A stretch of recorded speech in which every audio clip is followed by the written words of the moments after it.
เห็ดบานเพื่อเจอกับสมผสมเลยว่าแต่มันซุกบ่ได้เนี่ยโต๊ะครับ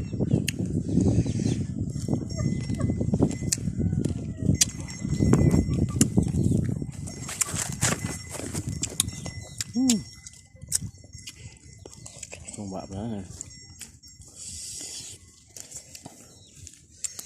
ดื่มต่ำเลยเนาะดื่มต่ำเลยเนาะ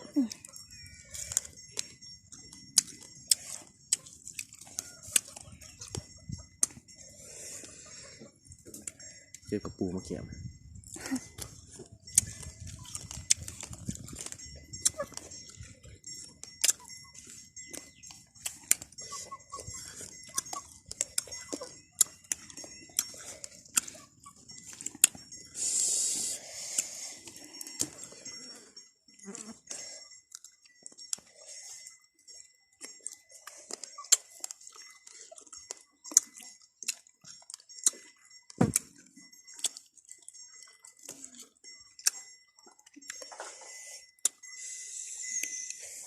เจ็บท้องขนาดนั้น